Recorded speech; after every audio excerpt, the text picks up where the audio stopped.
Hi everyone and welcome to 1/6 Figure Focus, and in this video we're going to take a look at the Hot Toys Ahsoka Tano. But before we do that, take a quick look at this.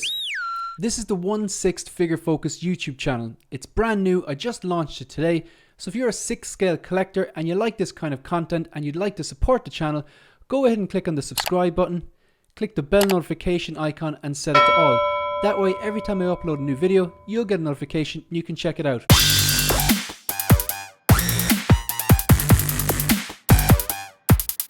So this is the Hot Toys Ahsoka Tano And Grogu 6 scale figure set, and it's based on the likeness of the actress Rosario Dawson as she appeared in the live action version of Ahsoka from The Mandalorian.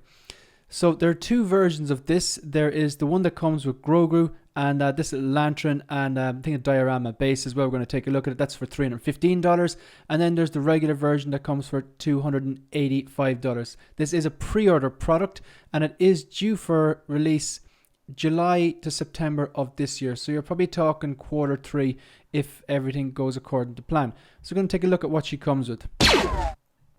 So this is the deluxe version, and the exclusive accessories that are exclusive to this this set, I suppose the one that comes with Grogu, are Grogu himself, the lantern, which isn't actually LED powered. It looks like it's light up LED powered, but I think that might just be a bit of Photoshop or clever photography.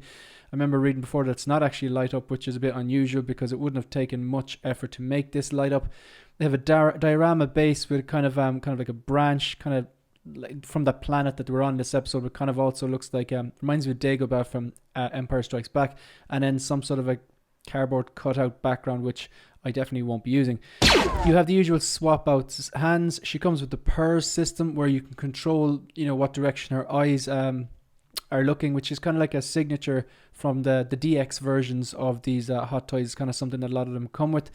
You've got the two kind of now iconic white lightsabers, and for me, this episode of The Mandalorian in season 2 where she is first introduced, it's actually called The Jedi as far as I remember. Just that opening sequence with her in the forest fighting those those soldiers, and she was kind of like popping up with you just see the white lightsabers. It was kind of like a green hue and it was very foggy. It was in the forest, it was dark, and all of a sudden these like white blades would pop up and then just slice these soldiers in two. It was probably the way it was shot with the cinematography, the action, the white lightsabers, the look of Rosario Dawson portraying Ahsoka, all the choreography. It was one of the best pieces of Star Wars media that I've ever seen.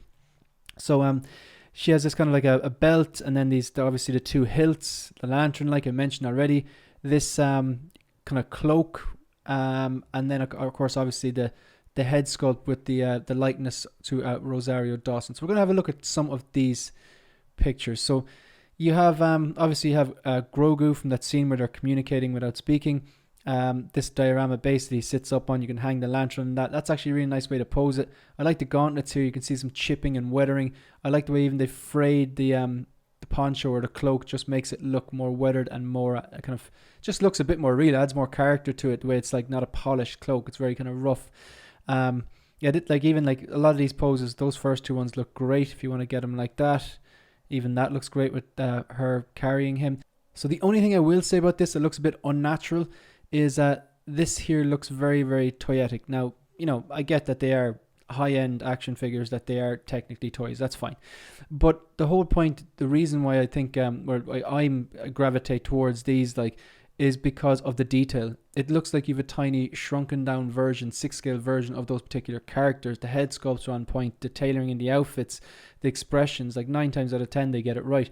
But then it's only a minor little gripe here. I won't be posing like this anyway, but I'm just saying if you wanted if they could do a bit of material there, it would look a lot more natural. But still work of art all the same. Really like this cloak just with these, I can't remember what these are called.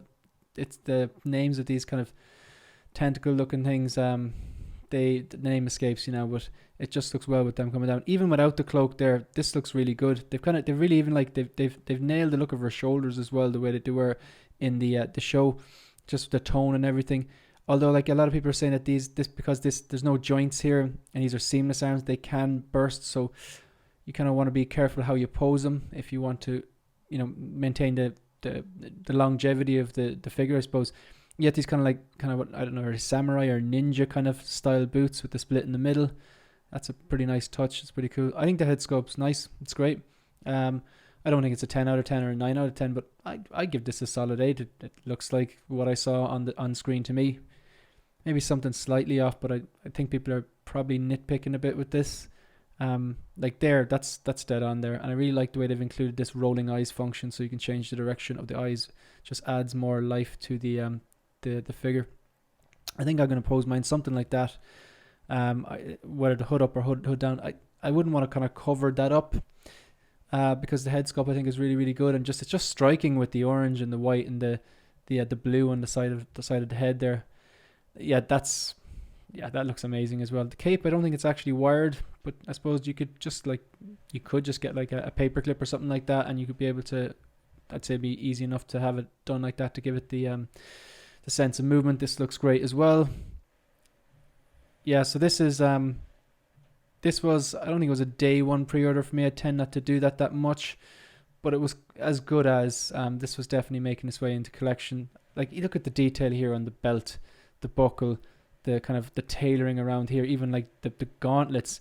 Like, these looks like something like the Mandalorian would wear, these gauntlets, and then the material here. So it's a really, really nice kind of mixed media, I suppose, going on here.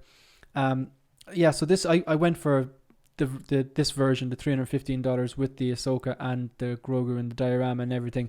I think it's a really, really nice set. It's actually my first, it'll be the first female character to enter my collection. I'm looking forward to kind of building a bit more diversity in the collection. So I'm really looking forward to this. This episode blew me away. The character, I think, was amazing. I think Rosario just absolutely nailed it. I'm still not finished Clone Wars, but I'm working my way through it. But yeah, just a big fan of Ahsoka. So yeah, that's pretty much it. So look, this is a brand new channel. I'm just trying to grow it, so I only have a handful of subscribers now. But if you're getting any form of value from this particular episode, or if you agree or disagree with me, by all means, leave a comment down below. So if you want to support the channel, like the video, subscribe to the channel, and like I said, leave a comment and we can open up some dialogue on this particular figure. See you in the next one.